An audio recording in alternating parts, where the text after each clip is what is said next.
Amis du CCS, bonjour et bienvenue dans cette nouvelle vidéo qui est en fait une nouvelle rubrique que l'on vous propose au Café Crème Sport. Une rubrique NBA où en fait on va analyser, décrypter, décortiquer l'évolution d'un joueur, d'une équipe ou alors à l'inverse pour vous prouver les carences toujours d'un joueur ou d'une équipe dans la grande ligue et essayer de vous donner les différents arguments qui vont vous permettre de comprendre pourquoi une équipe ou un joueur marche mieux ou moins bien cette saison. Le premier épisode de cette rubrique concerne Andre Drummond, le pivot des Pistons. Un pivot dont on connaît la rigidité en début de carrière, mais qui a énormément progressé sur plusieurs aspects de son jeu sur ces dernières années et sur ces derniers mois. Alors si vous êtes prêts, nous aussi, c'est parti pour ce premier épisode. Nous avons décidé de vous proposer 3 angles de réflexion dans l'évolution positive d'Andre Drummond. Le premier angle sera sur le jeu face au cercle qui est une vraie nouveauté dans le jeu d'Andre Drummond. Le deuxième aspect est sa qualité de jeu de passe qui a considérablement progressé ces derniers mois. Et dans un troisième temps, nous allons vous parler de la finition du pivot des Pistons qui a elle aussi progressé, ce qui amène un joueur justement à posséder des statistiques grandissantes d'année en année. Bien sûr, le joueur a progressé aussi en lancer franc, mais on y viendra dans un dernier temps de cette vidéo. Donc le premier angle, c'est sur son agilité et sur son jeu face au cercle. C'est parti.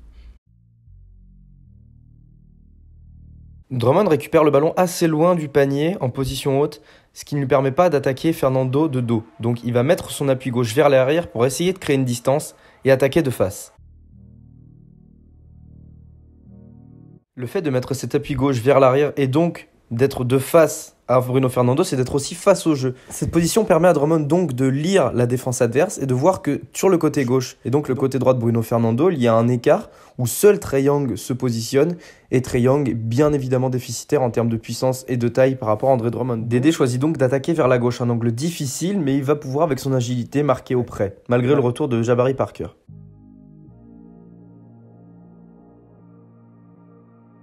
Voici une nouvelle action à décortiquer, cette fois-ci face à Philadelphie et face à Al Horford. Al Horford, on le sait, est un excellent défenseur en NBA, capable de ressortir sur les extérieurs comme de bien défendre à l'intérieur. Drummond a un avantage de taille sur lui, mais un déficit d'agilité et de déplacement latéral. Malgré tout, le pivot des Pistons choisit de mettre son step gauche vers l'arrière et d'attaquer de face Al Horford. Une fois l'effacement effectué, Drummond prend le pas de choisir le dribble. Le dribble, sauf qu'Al Horford est très bien placé et Ben Simmons fait une aide panier-panier. Le côté gauche semble donc très difficile d'accession, tout comme le côté droit, où Tobias Harris propose une autre aide et Richardson aussi. Malgré ça, Andre Drummond va étonner par son agilité, va faire vraiment un geste de slasher, change de main et finit au près. Alors que pour le coup, Ben Simmons se sort de l'aide panier-panier et c'est une erreur de la part du meneur des Sixers.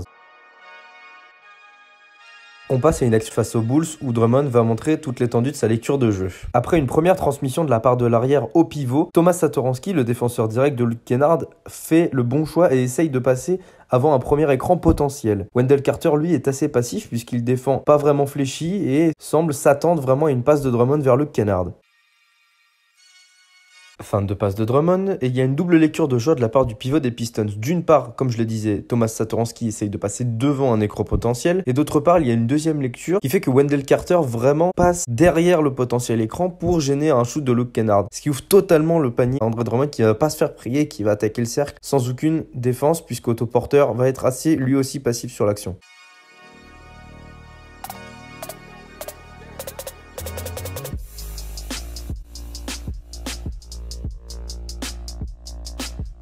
Sur la lecture et sur la finition, il y a encore du progrès, mais quand même ça progresse. Le fait de devenir un joueur capable de lire le jeu de face permet à Drummond d'avoir cette lecture de jeu première à la réception du ballon. La défense est à peu près en place, John Collins est prêt à réceptionner Drummond de dos, l'attaque est pas vraiment dangereuse à part Luke Kennard qui semble avoir un petit spot de tir vu que Trae Young semble complètement à la ramasse. Drummond est face au jeu. Thon Maker, lorsqu'il voit que Luke Kennard est complètement libéré du marquage, essaye de faire une coupe qui n'a pas vraiment d'intérêt, si ce n'est déplacer Jabari Parker et ainsi libérer le shooter des Pistons. Andre Drummond, lui, voit que Jabari Parker reste dans une situation où quoi qu'il se passe derrière lui, il ne va pas bouger. Conclusion, il doit jouer John Collins qui est plus rapide et bien plus agile que lui. Détente verticale, déplacement latéral, John Collins est bien plus armé qu'Andre Drummond dans ces domaines de jeu. L'avantage de jouer John Collins de dos est justement de rapprocher Jabari Parker de lui et ainsi, grâce à la course de Thon Maker, de libérer Luke Kennard. Mais justement, Luke Kennard n'est pas servi alors qu'il est vraiment dans un fauteuil. Au final, Andre Drummond va quand même réussir à s'en sortir grâce à ses mensurations.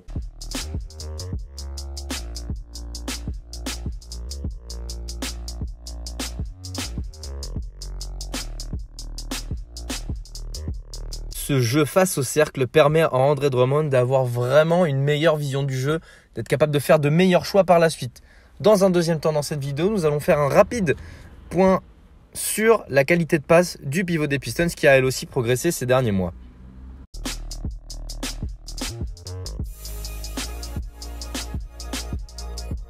Après s'être servi de son corps pour prendre un rebond offensif sur Marc Gasol, Andre Drummond joue de dos et se rend compte que Pascal Siakam n'est pas du tout intéressé par son défenseur. Siakam a lui tendance plutôt à aller chercher une prise à deux pour empêcher Andre Drummond de marquer au près. Markieff Morris en profite pour proposer une coupe dans l'axe panier-panier, une coupe qui sera salvatrice puisqu'Andre Drummond va lui donner un caviar. Et à une main s'il vous plaît messieurs dames.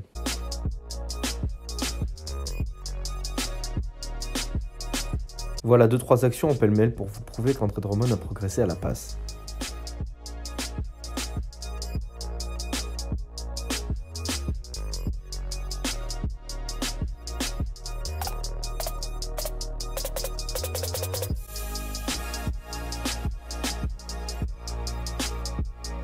Bon, sur cette action, vous allez comprendre qu'il y a encore du boulot, évidemment, pour le pivot des Pistons. On est d'accord que c'est quand même beaucoup plus une passe de volleyeur qu'une passe de basketteur, quand même. Je sais pas, hein, mais là, il y a quand même un problème technique. La main gauche ne sert absolument pas à Drummond, qui en fait nous fait un espèce de shoot, passe volleyée à Tim Frazier. C'est normal que la balle, elle parte 10 mètres à côté. C'est pas une passe de basket, ça. Alors, comme vous pouvez le constater, ce jeu de passe est encore en proie à de nouvelles évolutions. Mais n'empêche, force est de constater que le jeu de passe de Andre Drummond progresse de mois en mois, d'année en année. Et ça, c'est très positif pour le jeu collectif des Pistons. On le voit, Andre Drummond a de plus en plus le ballon à 3 points et est une sorte de meneur de jeu big man nouvelle génération. Dans un troisième temps, dans cette vidéo, ce sera le dernier point que j'ai décidé d'analyser aujourd'hui. Nous allons parler de la finition d'Andre Drummond qui a elle aussi progressé dans le bon sens. Allez, c'est parti. Enfoncer, jouer de dos, pump fake, boum, ça dunk derrière. Ça, c'est le premier jeu d'Andre Drummond. Et vous allez voir dans la suite de cette vidéo que ça a quand même évolué. Il n'y a pas que ça dans son jeu.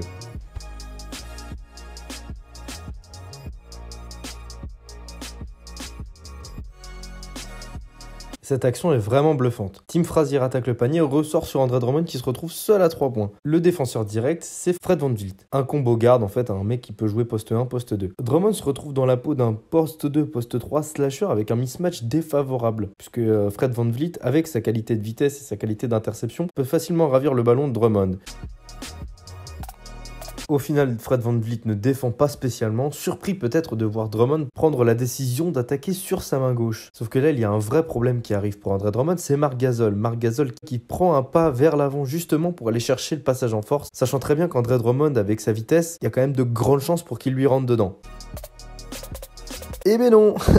Moi-même, en dérochant les matchs, j'étais un peu surpris de voir ça, mais Andre Drummond a calé un Eurostep, et un Eurostep de qualité en plus, parce qu'il rentre à peine dans Gasol. Le contact est vraiment très léger. Une fois l'espace validé, Andre Drummond utilise sa main gauche pour finir, et en plus, le pire, c'est que c'est super propre. Regardez ça. Voici un système très courant aux Pistons.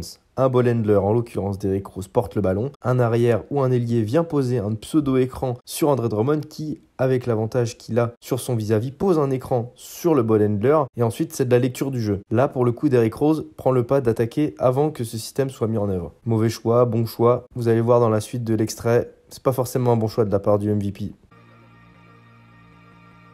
Les fondamentaux d'Eric, ne jamais se débarrasser d'un ballon quand on est en l'air. Par chance, Luke Kornet et Thomas Satoransky sont assez passifs et il y a une fenêtre de tir pour que Derrick Rose libère la balle à Andre Drummond qui, lui, a vraiment un axe favorable pour attaquer le panier.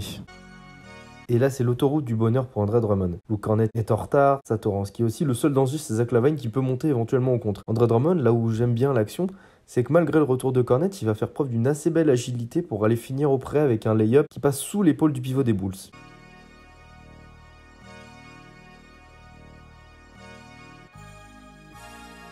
La plupart du temps, quand Andre Drummond récupère le ballon à 3 points, il cherche avant tout à faire bénéficier un bon démarquage d'un coéquipier. Là, en l'occurrence, on voit clairement qu'il cherche une passe à terre pour Tony Snell. Un démarquage mal effectué est une attaque que lui peut porter. Ici, il prend le dribble et pose la question suivante: dois-je attaquer Marc Gasol du côté droit ou du côté gauche? On voit très vite que Marc Gasol est un peu largué sur l'action, son corps balance en arrière et ça indique clairement à Andre Drummond d'attaquer sur la droite du joueur, donc sur sa gauche. Sauf que le problème, c'est que côté Toronto, sur la gauche, on a Fred VanVleet et on a Anunoby qui sont en attente et qui peuvent facilement aller gêner le pivot des Pistons.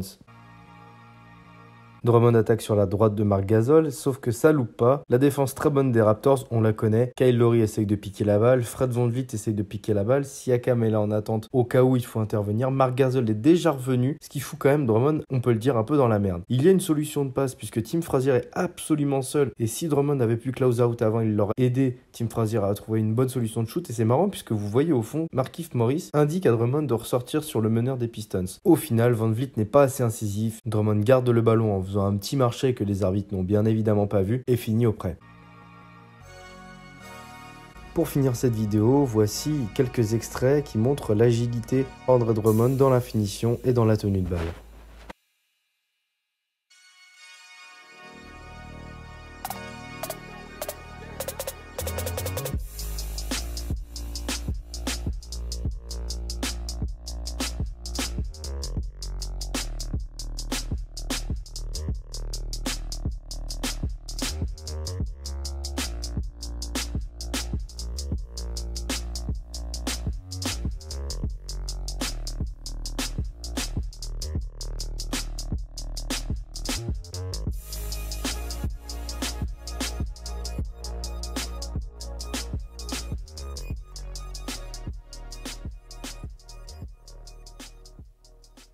Merci à toutes et à tous pour nous avoir écoutés. On se dit à très vite et n'hésitez pas à partager ce contenu si vous a plu. Allez, ciao ciao.